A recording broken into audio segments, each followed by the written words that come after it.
Así fueron todas las capturas y fugas del Chapo Guzmán.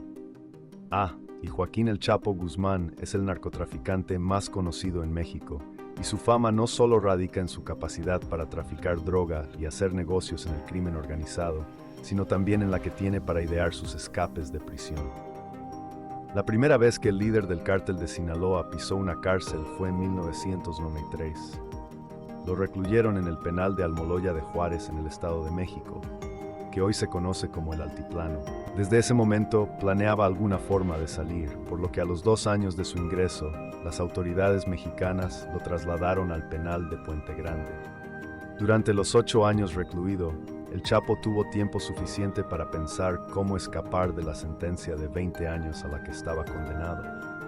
Lamentablemente, el día de ayer a las 23:35 horas, el servicial Leonardo Beltrán Santana, director del Centro Federal de Readaptación Social número 2, hasta el día de hoy, inició una alarma por tentativa de fuga.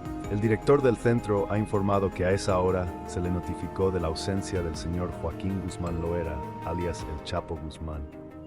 En enero de 2001, cuando apenas iniciaba el gobierno de Vicente Fox, Joaquín Guzmán Loera salió de la cárcel en un carrito de lavandería, escondido entre sábanas sucias, mantas y un colchón.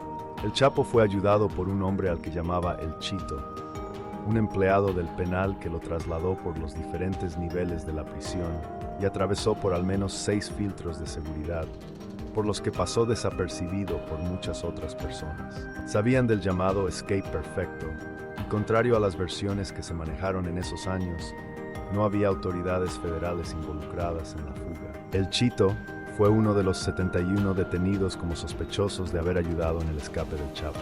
De todos ellos, es el único que sigue en prisión. Incluso ha pasado más años encarcelado que el propio capo al que ayudó a escapar. Tras su fuga, el narco mexicano pasó 13 años en libertad y en este tiempo logró expandir su red de narcotráfico a 4 continentes y 54 países.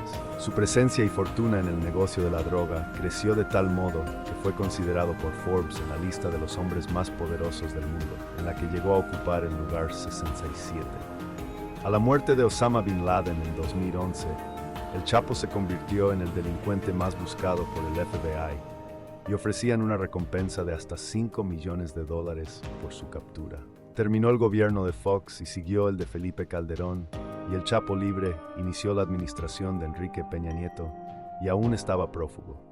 Fue hasta 2014 cuando por fin fue recapturado. La madrugada del sábado 22 de febrero de 2014, en un operativo conjunto entre la DEA y la Marina, el Chapo fue detenido en el condominio Miramar de Mazatlán, Sinaloa.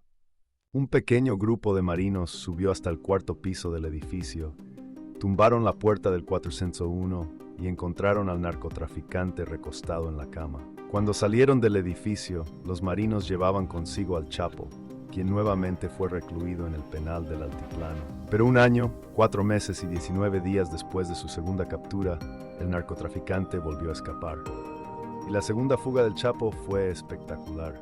Las autoridades sabían que el cártel de Sinaloa construía túneles para pasar drogas en Estados Unidos, pero no imaginaron que ese mismo sería el método que Joaquín Guzmán Loera utilizaría para salir de prisión. El Chapo se fugó por un túnel de 1,5 kilómetros que iba desde la regadera de su celda hasta una casa cercana al penal. El día del escape, el Chapo estaba recostado en su cama viendo una pequeña televisión cuando comenzaron a escucharse ruidos provenientes de la regadera. El narcotraficante se puso de pie, extendió su cama y se acercó a la letrina. Dirigió su mirada a la regadera y luego se acercó a ese punto en varias ocasiones. El Chapo volvió a su cama, se sentó para cambiarse los zapatos. Era momento de irse. A las 8:52 de la noche, con 14 segundos, el Chapo se introdujo en aquel conducto subterráneo que iniciaba en su regadera. El túnel tenía todas las condiciones para sobrevivir el tiempo que durara el escape. Había tanques de oxígeno para cuando el aire fuera escaso. También había bidones de gasolina por si era necesario recargar la moto adaptada para la huida. Cuando los guardias del penal se dieron cuenta de que el reo no estaba en su celda, el Chapo ya estaba libre. Nadie se percató de tal obra de la ingeniería mexicana, ni siquiera los sensores que detectan movimiento 20 metros por debajo de las cárceles nacionales. El Chapo le duró poco el gusto. Esta vez, el hombre más buscado en México solo pasó unos meses en libertad. Esta mañana, integrantes de las instituciones de seguridad del gobierno capturaron nuevamente a Joaquín Guzmán Loera en Sinaloa, tras un operativo al que se le conoció como Cisne Negro. El nombre del despliegue para capturarlo nació el día que decomisaron un rancho al líder del cártel de Sinaloa. Ahí encontraron decenas de animales exóticos, y entre ellos había justamente un cisne negro. La Unidad de Operaciones Especiales de la Secretaría de Marina llegó la madrugada del viernes 8 de enero de 2016 a un domicilio ubicado en Boulevard Jiquilpan número 1002, en Los Mochis. Tras un enfrentamiento donde hubo varios detenidos, el Chapo y su jefe de plaza, Orso Iván Gastelum, lograron salir por un túnel oculto en el interior de la casa, que estaba conectado al drenaje de la ciudad. El Cholo Iván no era un sicario cualquiera de la estructura del cártel de Sinaloa. Su cercanía con Guzmán Loera fue tal que los principales líderes de otros cárteles solo podían tener acceso al Chapo a través de Gastelum. Este hombre era el enlace con funcionarios y mediador con grupos rivales. Se encargó de la plaza en Guamúchil y luego expandió el negocio hasta Baja California. Su figura acaparó reflectores cuando su novia, una exmodelo, fue asesinada en un tiroteo y el Cholo llenó las calles de su plaza con narcomantas. En la última captura de Joaquín el Chapo Guzmán, las autoridades descubrieron que el narcotraficante había construido un complejo sistema de túneles debajo de su escondite. Estos túneles, que conectaban varias propiedades en la zona, tenían un diseño sofisticado y estaban equipados con sistemas de ventilación, iluminación y hasta rieles para transportar la droga. Además, se encontraron depósitos secretos donde se almacenaba una gran cantidad de droga lista para ser distribuida. Otro dato interesante es que durante su tiempo en prisión, el Chapo se volvió una figura muy popular y admirada entre los reclusos.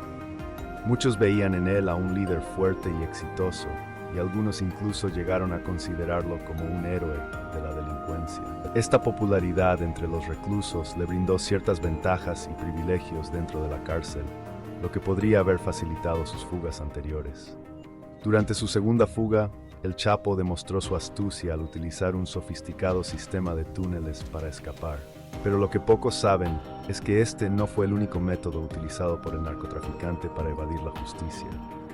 En una ocasión, se dice que Guzmán Loera se disfrazó de policía para burlar la seguridad del penal. Vestido con el uniforme y portando una falsa identificación, logró caminar tranquilamente entre los guardias y salir por la puerta principal.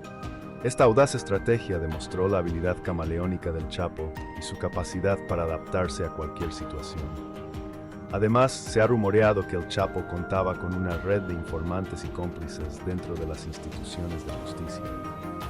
Estos infiltrados le proporcionaban información privilegiada sobre los movimientos de las autoridades y le permitían anticiparse a cualquier intento de captura. Esta red de complicidad contribuyó a su larga permanencia en libertad y a su éxito en el mundo del narcotráfico. A pesar de todas estas tácticas y fugas espectaculares, finalmente la suerte del Chapo se acabó. En su última captura, las autoridades mexicanas contaron con la colaboración de agencias de seguridad internacionales, lo que dificultó aún más su posible escape. Esta vez no hubo túneles ni disfraces que pudieran salvarlo. El Chapo fue capturado y extraditado a Estados Unidos, donde actualmente cumple una condena de cadena perpetua.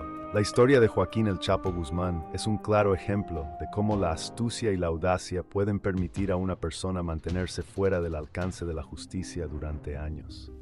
Sin embargo, también es una muestra de cómo tarde o temprano el sistema puede lograr su cometido y poner fin a los reinados del crimen organizado. Es importante resaltar que las fugas del Chapo Guzmán no solo han sido un desafío para las autoridades, sino también una fuente de inspiración para películas, series y otros tipos de contenido de entretenimiento.